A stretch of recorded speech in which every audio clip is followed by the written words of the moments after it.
Chers amis, bonjour. Nous sommes le vendredi 26 juillet 2024. Il est 8 heures.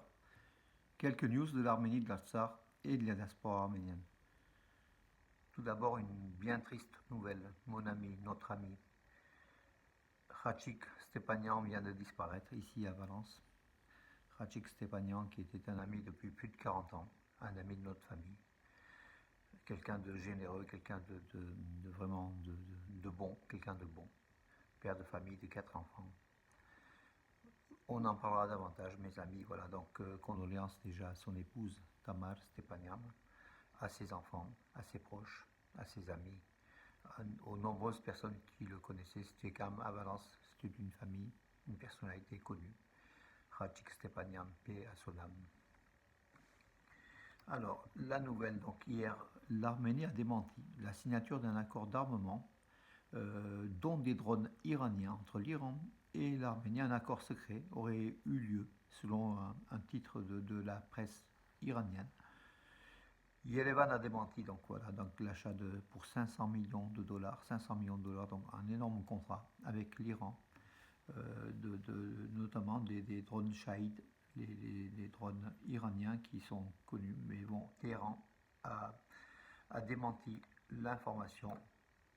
Alors, on saura dans les jours qui viennent si c'est vrai ou si c'est faux. Voilà, donc en tout cas, officiellement, le ministère arménien de la Défense l'a démenti, mais l'Arménie a besoin de drones, bien sûr, pour parer les attaques de l'Azerbaïdjan. Et puis aujourd'hui, mes amis, donc c'est une journée exceptionnelle, c'est une journée donc mondiale, l'ouverture officielle des Jeux Olympiques à Paris qu'on pourra suivre à partir de 19h30 à Paris, sur la scène, donc avec l'Arménie, bien sûr, la délégation de 15 athlètes arméniens et d'une délégation d'une trentaine de personnes à peu près. Voilà, c'est jour de mondial, donc aujourd'hui le monde entier, des milliards de personnes suivront la cérémonie d'ouverture des 33e Jeux d'été de Paris 2024. D'ailleurs, hier après-midi a été inauguré à Paris, au siège de l'UGAB à Paris, la maison olympique d'Arménie, en présence du président de la République d'Arménie, Vakhen Khatchatolian, et puis de très très nombreuses personnalités des sportifs comme Robert Rémillan. Voilà, et puis Araïk Haroutsounian aussi, le chef du cabinet du Premier ministre arménien, Nicole Pachinian. Donc jusqu'à la fin des JO, jusqu'au 11 août, les fidèles de l'équipe d'Arménie olympique pourront suivre, pourront aller voir les rencontres, pourront aller rencontrer les sportifs. Donc à Paris, c'est rue de Courcelles, 118 rue de Courcelles. Voilà, c'est une première pour l'Arménie, hein, donc d'ouvrir pas un village olympique, pas un stand de l'Arménie, mais une maison de l'Arménie, une maison olympique de l'Arménie, un lieu de rencontre entre sportifs et supporters, et puis la communauté arménienne et les amis. Voilà, donc il y a aussi le vice-ministre des Sports, Garen Giloyan, qui était présent. Voilà, mes amis, et puis des personnalités arméniennes de France. C'est une bonne chose, en espérant surtout des médailles à ces JO de Paris 2024. Donc, les tentatives de l'Azerbaïdjan d'impliquer l'Arménie dans une rhétorique croissante sont inacceptables selon Yerevan. Voilà, Yerevan reproche à Bakou de surenchérir, de vouloir la paix. Euh, Entre-temps, donc la Russie espère encore que l'Arménie ne suivra pas la voie vers Kiev, en fait. Donc la Russie espère une nouvelle fois récupérer donc l'Arménie.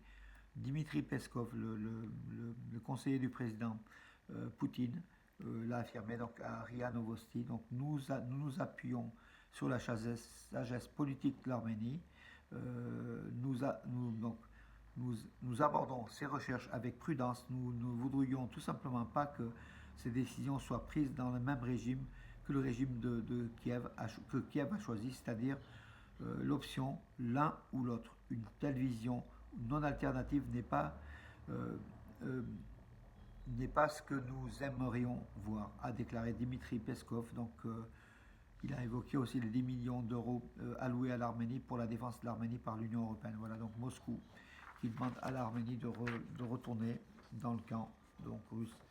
Voilà une caricature que j'ai effectuée donc hier, donc suite à ces informations. Donc Moscou qui essaye de récupérer l'Arménie. Voilà, donc, mais est-ce que l'Arménie est récupérable après tout ce qui s'est passé en Artsakh? Voilà, la question est là. Voilà, mes amis. Alors, d'autres informations, oui, Elina Vanessian a atteint pour la première fois de l'histoire la demi-finale ou WTA 250 à Iași en Roumanie. Donc, elle a battu une Française, donc Elina Vanessian en demi-finale. Je vais vous dire, pardon. Alors, elle a battu la Française, ça se passait en Roumanie, hein, donc elle a battu la Française. Elle était connue, mais bon, là, elle était 110e. Oui, Chloé Paquet. Donc, Elina Vanessian est 76e mondiale. Elina Paquet, 106e. Donc, elle s'est imposée en 2-7 facilement. En finale, elle va rencontrer une jeune russe, donc Elina Vanessian. La finale se déroulera aujourd'hui, mes amis. Voilà. Donc dans la carrière professionnelle d'Elina Vanessian, c'est la première fois, voilà, qu'elle arrive à une finale d'un tournoi de WTA 250. Voilà. Elle rencontrera donc la russe Mila Andreeva, 32e joueuse mondiale. Avec un exploit, elle pourrait donc remporter son premier titre de WTA, de tournoi de WTA. Elina Vanessian, qui est sous les couleurs de la Russie en attendant qu'elle passe sous les couleurs de l'Arménie. Alors, mes amis, d'autres informations. Oui, hier aussi en Coupe européenne, deuxième tour de l'Europa UEFA Conference League. 3 clubs arméniens étaient en liste. Donc, Urartu Yerevan a malheureusement perdu 5-1 contre le club serbe, pardon, le club tchèque de Baník Ostrava. Donc 5-1, c'est compliqué donc, pour le match retour donc, la semaine prochaine. Par contre, une très très bonne nouvelle, Noah Yerevan ça se jouait à Povian. Il s'est imposé 7-0, 7-0, un carton contre les Maltais de Slima. Donc autant dire que Punic Yerevan est qualifié pour le troisième tour. Donc il y aura le match retour la semaine prochaine pour la forme. C'est un record aussi, hein, donc d'un club arménien, un score record pour un club arménien en Coupe d'Europe, dans des compétitions européennes. Arat Armenia aussi à l'extérieur, en Moldavie, s'est imposé 3-0 face à un club moldave. Alors le Zumbru, voilà, donc Arat Armenia Yerevan est pratiquement qualifié pour le troisième tour de l'UEFA Conference League.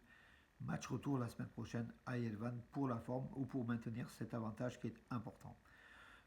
Voilà, il y a que Urartu qui risque et puis Punic qui avait concédé une défaite sur le score de 2-1 au match aller, pourra aussi, contre un club de Macédoine du Nord, pourra peut-être se qualifier. On aura entre 2 à 3 clubs arméniens au troisième tour de l'UEFA Conference League, ce qui est une très très bonne chose pour le sport arménien, pour le football arménien.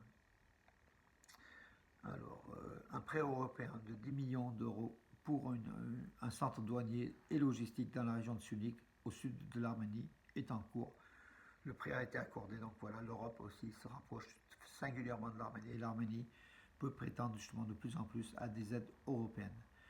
Le tronçon Yerevan-Gubli de la route nord-sud sera entièrement construit en 2025, selon le ministre des Territoires, Gunel Sanossian. Voilà, donc depuis Yerevan, vous pouvez aller jusqu'à Gubli l'année prochaine, par la voie rapide, par l'autoroute en fait, la nouvelle autoroute en construction qui traverse du nord au sud l'Arménie et dont à peu près donc 100-110 km seront déjà réalisés dans cette partie entre Yerevan et Gubli. Et puis il y a aussi au sud, hein, donc cette construction se réalise dans la région justement de Sunik. D'ailleurs à Kachalan, il y aura un tunnel long de 7 km. L'Arménie a reçu un prêt accordé par une banque européenne de 200 millions de dollars pour créer donc 32 km de route, donc de cette autoroute du nord-sud dans le Sunik, et avec un tunnel de 7 km, donc qui est important, qui va écourter plutôt les distances. Voilà. Il est important pour l'Arménie d'acheter des armes tant en Inde qu'en France, affirme un politologue arménien Alek Kochinyan. Il dit dans tous les cas, que ce soit la paix ou la guerre, les armes pour l'Arménie sont importantes pour déjà assurer la sécurité de l'État, le territoire de l'État arménien. Et c'est pour ça que l'achat d'armes de l'Arménie auprès de l'Inde, l'Arménie qui était leader en fait, qui a acheté pour 600 millions de dollars d'armes auprès de l'Inde, et puis auprès de la France aussi, continue de s'armer. Et pour le politologue, l'armement de l'Arménie est un gage de la paix, c'est un gage de sécurité du territoire arménien. Un centre Toumo sera construit à Almaviv en Arménie, donc pour 3800 enfants dans une ville d'Arménie, donc Almaviv. Ça se développe. Toumo est un concept qui est mondial aujourd'hui, qui a un succès fort comme on le voit, tant en Arménie qu'à l'étranger. Voilà mes amis pour aujourd'hui, donc j'en ai terminé pour aujourd'hui, et puis je vous donne rendez-vous ce soir peut-être pour l'ouverture des JO. En tout cas, je mettrai des informations quotidiennes, voilà, mais comme vous le savez, donc une nouvelle fois, on est affecté. Bon, c'était un de mes meilleurs amis, Khachik. Sa disparition nous attriste. Elle était attendue parce qu'elle était, comment dirais-je, elle était malade, on le sait. Mais voilà, la chance ne l'a pas épargné, tout simplement. Donc, condoléances à toute sa famille et à tous ceux qui l'ont connu, mes amis. On donnera d'autres informations donc, sur Khachik Stepanian plus tard. Bonne journée, à demain, mes amis.